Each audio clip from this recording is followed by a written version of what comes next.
The Waits of Bremen, by Anonymous. An honest farmer had once an ass that had been a faithful, hard-working slave to him for a great many years, but was now growing old, and every day more and more unfit for work. His master, therefore, was tired of keeping him to live at ease like a gentleman, and so began to think of putting an end to him.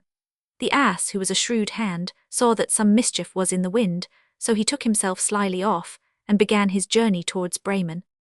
There, thought he to himself, as I have a good voice, I may chance to be chosen town musician. After he had travelled a little way, he spied a dog lying by the roadside, and panting as if very tired. "What makes you pant so, my friend?" said the ass.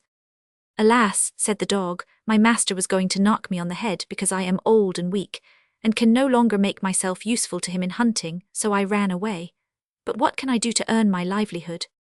PG 153, "Hark ye," said the ass, "I am going to Bremen to turn musician. Come with me and try what you can do in the same way." The dog said he was willing, and on they went. They had not gone far before they saw a cat sitting in the middle of the road, with tears in her eyes, and making a most rueful face. "Pray, my good lady," said the ass, "what's the matter with you? You look quite out of spirits." "Ah me," said the cat.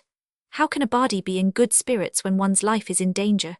Because I am beginning to grow old, and had rather lie at my ease before the fire than run about the house after the mice. My mistress laid hold of me, and was going to drown me, and though I have been lucky enough to get away from her, I know not how I am to live." "Oh," said the ass, "by all means go with us to Bremen. You are a good night singer and may make your fortune as one of the waits." The cat was pleased with the thought and joined the party. Soon afterwards, as they were passing by a farmyard, they saw a cock perched upon a gate, screaming out with all his might and main.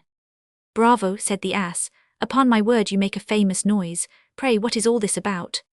"Why," said the cock, "I was just now telling all our neighbours that we were to have fine weather PG 154 for our washing day, and yet my mistress and the cook don't thank me for my pains, but threaten to cut my head off tomorrow, and make broth of me for the guests that are coming on Sunday." "Heaven forbid," said the ass, "come with us. Anything will be better than staying here.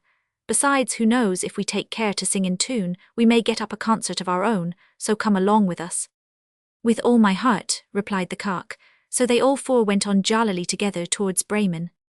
They could not, however, reach the town the first day, so when night came on they turned off the high road into a wood to sleep. The ass and the dog laid themselves down under a great tree, and the cat climbed up into the branches, while the cock, thinking that the higher he sat the safer he should be, flew up to the very top of the tree, and then, according to his custom, before he sounded his trumpet and went to sleep, looked out on all sides to see that everything was well.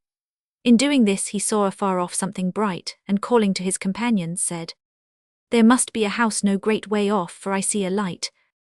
"If that be the case," replied the ass, "we had better change our quarters, for our lodging here is not the best in the world." "Besides," said the dog, "I should not be the worse for a bone or two." PG 155, "And may be," remarked the cat, "a stray mouse will be found somewhere about the premises." So they walked off together towards the spot where the cock had seen the light, and as they drew near, it became larger and brighter, till they came at last to a lonely house, in which was a gang of robbers. The ass, being the tallest of the company, marched up to the window and peeped in. "Well," said the cock, "what do you see?" "What do I see?" replied the ass. "Why, I see a table spread with all kinds of good things, and robbers sitting round it making merry." "That would be a noble lodging for us," said the cock. "Yes," rejoined the ass, "if we could only get in." They laid their heads together to see how they could get the robbers out, and at last they hit upon a plan. The ass set himself upright on his hind legs with his forefeet resting on the window, the dog got upon his back, the cat scrambled up to the dog's shoulders, and the cock flew up and sat upon the cat. When all were ready, the cock gave the signal, and up struck the whole band of music. The ass brayed, the dog barked, the cat mewed, and the cock crew. Then they all broke through the window at once, and came tumbling into the room amongst the broken glass with a hideous clatter. The PG 156 robbers, who had been not a little frightened by the opening concert, had now no doubt that some frightful hobgoblins had broken in upon them, and scampered away as fast as they could. The coast once clear, the travellers soon sat down and dispatched what the robbers had left, with as much eagerness as if they had not hoped to eat again for a month. As soon as they had had enough they put out the lights, and each once more sought out a resting place to his liking. The donkey laid himself down upon a heap of straw in the yard, the dog stretched himself upon a mat behind the door, the cat rolled herself up on the hearth before the warm ashes, the cock perched upon a beam on the top of the house, and as all were rather tired with their journey, they soon fell fast asleep. About midnight, however, when the robbers saw from afar that the lights were out and that all was quiet, they began to think that they had been in too great a hurry to run away, and one of them, who was bolder than the rest, went to see what was going on. Finding everything still, he marched into the kitchen and groped about till he found a match in order to light a candle. Espying the glittering fiery eyes of the cat, he mistook them for live coals and held the match to them to light it. The cat, however, not understanding such a joke, sprang at his face and spat and scratched him. PG 157. This frightened him dreadfully, and away he ran to the back door, where the dog jumped up and bit him in the leg. As he was crossing over the yard, the ass kicked him, and the cock, who had been awakened by the noise, crew with all his might.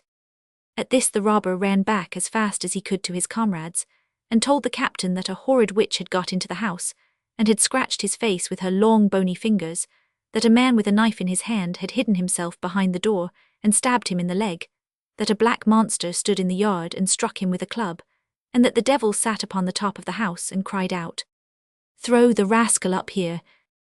After this the robbers never dared to go back to the house, but the musicians were so pleased with their quarters that they never found their way to Bremen, but took up their abode in the wood. And there they live, I dare say, to this very day. PG 158.